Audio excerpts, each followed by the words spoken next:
An attentive listener of my lectures have maybe noticed something that looks like inaccuracy or even falsehood when I'm saying that anxiety is something which never stops the time when we are not asleep. After all, no one is constantly feeling a fear as anxiety or a simple fear. We do feel the fear as anxiety. That's the fear without reason, but only in difficult moments during the various life difficulties. Apart from these short moments, we don't feel any anxiety. Yes. Or no, we don't. To be precise, we don't notice it. Although it's constantly happening all the day round, apart from sleep.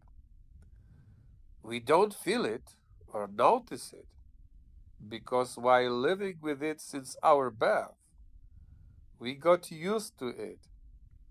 Besides, from the moment we came to this world, we were constantly learning just one thing. Since that moment, we were learning just one thing to be able to distract our attention from the fear as anxiety. Every action we do, especially willingly, is meant to distract us from the anxiety. All activities help us do this, especially when they cause pleasant thoughts. Engaging in any attention absorbing activity distracts from our attention from the anxiety. These can be explained at the level of the brain activity by the fact that the brain emissions associated with the concentration of attention on the performed activity overlap the anxiety emission, and as a result, the brain cells no longer perceive the electromagnetic wave emission specific to the anxiety, but the wave which is in fact a disturbed anxiety wave emission. A disturbed anxiety wave is nothing else but a brain wave that carries a thought. Yes, yes, thoughts are an aberration of the anxiety. There would be no invention of thoughts in the evolution if there was no anxiety. The animal brain learned to think only thanks to the absurdity and the abstractness of the anxiety. For many millions of years, brains of the pre-human apes have endured the same spontaneous emission that begins at the time of awakening and continues until the sleep. But the brain of all animals, and certainly especially the one of the higher animals, likes to learn new skills. This is the nature of this entity made up of the excitable nerve cells held together in space by the connective tissue of the brain, all supplied by blood vessels. It's a self-steering and self-controlling device. As such, it knows no routine, unlike all other tissues and organs of the body that repeat the same functional pattern over and over again and do not have any margin of discretion. The brain is different, completely different. The principle of its functionality is the lack of schematicity.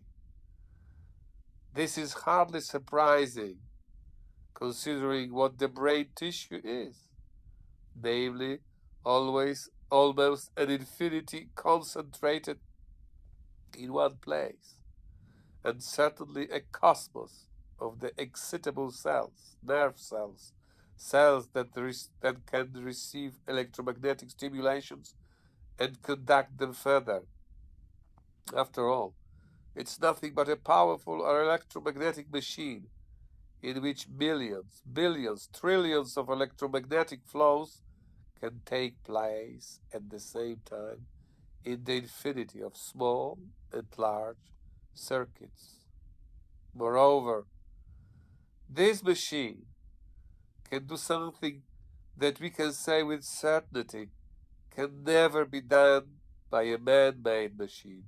Namely, it creates not only the volume for this infinity of working circuits and electromagnetic circuits, but in the end, as an indivisible whole, being a collection of trillions of neurons, connective tissue cells, vascular tissue cells, and blood, weighing over a kilogram, is capable of by itself of emitting electromagnetic wave emissions. And it emits them the way so that its emission carries the code of the human thoughts and speech. Of course, all that didn't happen quickly or easily. First, the anxiety brain had to react to what had happened. But the mechanism with the infinity of interconnected electromagnetic excitation flow circuits could not approach such a situation in other way than just as a challenge. A million-year long effort of the brain to adapt to this challenge of the incessant brain emission began, and a natural accident in the form of the anxiety mutation was gradually assimilated by the brain, taking shape of the precise brain emissions, electromagnetic emissions. The intelligence of an animal brain, yes, is still an animal one, but not still an animal one, not a human yet, collided with this strange phenomenon of the electromagnetic wave emission of the brain. And this emission did not only lead to a fatal catastrophe, but on the contrary, to an unprecedented in the evolution success. The brain did not only ultimately collapse, it had not only adapted to function in the new conditions, but much more. The brain made a phenomenal discovery, namely, it learned to emit by itself, no longer in a way imposed by a freak of the nature, which was the anxiety emission, but on its own way, and what's more, in a sensible way. For tens of millions of years, it exercised its electromagnetic plasticity in such a way that the senseless anxiety brain wave emission finally turned into the emission carrying a precise symbolic code. This was a cosmic event. It's almost certain that an event with such consequences happened only in this one place in the universe. As a spontaneous, symbolic intelligence was born that had come to the transition from the object-oriented reality to the symbolic reality. An accidental anxiety mutation gave rise to the new quality, the symbolic reality something unprecedented in the cosmos. In the three-dimensional space of so far, thanks to the phenomenon of the anxiety, a new dimension appeared, the symbolic dimension. Today, it can be said that 90% of the human existence takes place in this dimension, and no other living being in the cosmos has access to this dimension except for the human one.